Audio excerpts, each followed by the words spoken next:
Bonjour et bienvenue dans cette vidéo dans laquelle nous allons voir comment synchroniser votre agenda et vos contacts entre iCloud et votre iPhone. Ce tuto va se diviser en deux parties. La première partie va se passer sur votre ordinateur et la deuxième partie sur votre iPhone. Pour commencer, nous allons ouvrir notre cloud.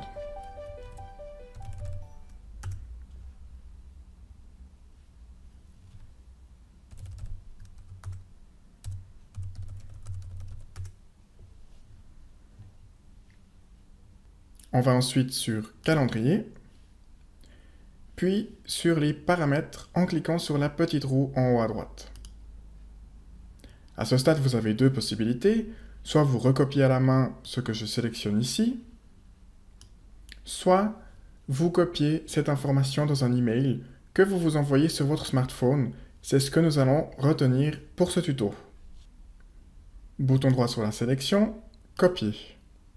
Comme vous le remarquez, je copie uniquement l'adresse à partir du serveur. Et je m'intéresse bien à la ligne iOS OS X et non pas à adresse principale. Une fois qu'on a copié ça, on ouvre un email vierge et on vient copier l'adresse dans le mail. Et pour ne pas me tromper par la suite, je marque qu'il s'agit de l'adresse pour l'agenda. Ensuite, je reviens sur iCloud et je vais dans les contacts. Même chose ici, il va nous falloir l'adresse du serveur et nous la trouvons dans les paramètres en cliquant sur la petite roue juste ici et en cliquant sur la terre. Bouton droite, copier. On revient dans notre email et on colle le contenu ici. Là encore, nous n'avons pas besoin du HTTP www. À nouveau, je me marque qu'il s'agit bien des contacts et j'envoie le mail. Maintenant, ça va se passer sur l'iPhone et je vous retrouve tout de suite pour la deuxième partie de la vidéo. Voilà, on se retrouve pour la deuxième partie de la vidéo qui se passe sur l'iPhone. Ici, j'ai ouvert l'email que je me suis envoyé avec l'adresse du serveur pour l'agenda et les contacts. Cela m'évitera de la recopier à la main sur l'iPhone. Donc tout ce qu'il nous reste à faire, c'est de commencer la configuration de l'iPhone. Pour cela, on revient à l'écran d'accueil et on va dans les réglages. On recherche ensuite Mail, Contact, Calendrier. On ajoute un nouveau compte. On descend en bas de la liste pour choisir Autres. On va d'abord configurer les contacts et nous allons choisir de configurer un compte CardDAV. Ici, on nous demande 4 informations. Pour le serveur, il s'agit justement de l'adresse que nous nous sommes envoyés par mail. Je vais donc aller chercher le mail pour le copier. Donc pour activer le multitâche sur iOS, petit rappel, on tape 2 fois sur le bouton Home assez rapidement. Et puis ensuite, on voit l'ensemble des applications ouvertes sur le smartphone. Il suffit ensuite de taper avec le doigt sur l'application qu'on veut ouvrir. Là, je tape sur l'email et je retrouve donc instantanément le mail que je me suis envoyé avant. Donc là, je vais copier l'adresse du serveur pour les contacts. J'appuie longtemps avec le doigt sur l'adresse et je tape sur Copier. Ensuite, pour revenir au réglage, même chose qu'avant, on tape 2 fois sur le bouton Home et on clique sur Réglages. Pour coller l'adresse que je viens de copier, je tape 2 fois rapidement dans le champ Serveur. Une bulle apparaît et me permet de coller ce que je viens de copier avant. Je tapais à côté, je vais recommencer. Voilà. Petite subtilité avec iOS, même si avant on a déjà enlevé le HTTP www, eh bien il le rajoute quand on fait un copier-coller d'une adresse. Donc c'est à nous d'aller chercher au début de l'adresse le HTTP qui s'est rajouté et de le supprimer.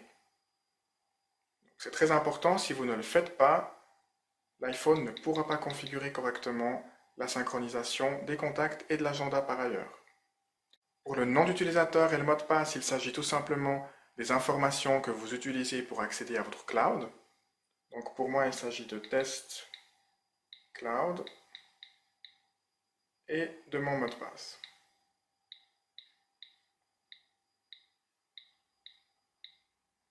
Pour la description, vous pouvez la laisser par défaut, ça n'a aucune importance. Et je tape sur Suivant. Si cette fenêtre s'affiche, c'est tout à fait normal, vous pouvez cliquer sur Continuer. Et pour les contacts, c'est déjà terminé, la synchronisation est effective. Maintenant, on va faire la même chose pour le calendrier. On ajoute un nouveau compte, on descend en bas, on choisit Autre, et cette fois, on va ajouter un compte CalDAV. Pour le serveur, je vais aussi aller le chercher dans mon mail.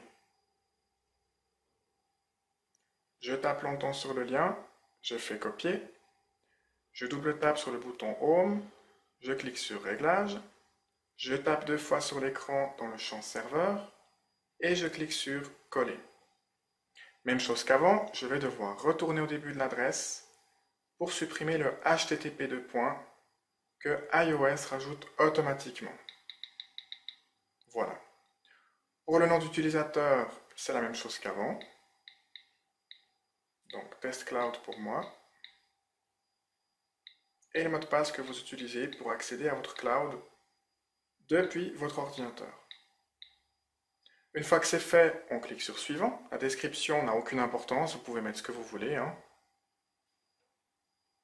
Si cette fenêtre s'affiche comme avant, c'est tout à fait normal. On clique sur Continuer. Et la synchronisation est configurée. Maintenant, si j'ouvre mon calendrier, je devrais retrouver mes 2 tests. Donc je trouve bien mon test ici et mon test en bas. Et si j'ouvre mes contacts, je retrouve bien le test que j'avais fait. Maintenant, il faut encore dire à l'iPhone quel agenda il doit utiliser par défaut, de telle manière à ce que lorsque vous créez un nouveau rendez-vous, celui-ci s'ajoute dans le calendrier synchronisé avec votre cloud. Pour cela, on va dans Réglages, ensuite on va sous Mail, Contact, Calendrier, et puis ensuite on descend ici dans cette page, et puis sous Calendrier, on a Calendrier par défaut. Et là, il va falloir venir cliquer ici et bien cocher le calendrier synchronisé avec votre cloud. Et désormais, lorsque je crée un nouveau rendez-vous depuis l'application Calendrier, celui-ci va directement aller sur mon serveur OnCloud. Et nous voici déjà au terme de cette vidéo. Vous savez désormais comment synchroniser vos contacts et votre agenda avec OnCloud. Je vous remercie d'avoir regardé cette vidéo et je vous souhaite une très bonne fin de journée.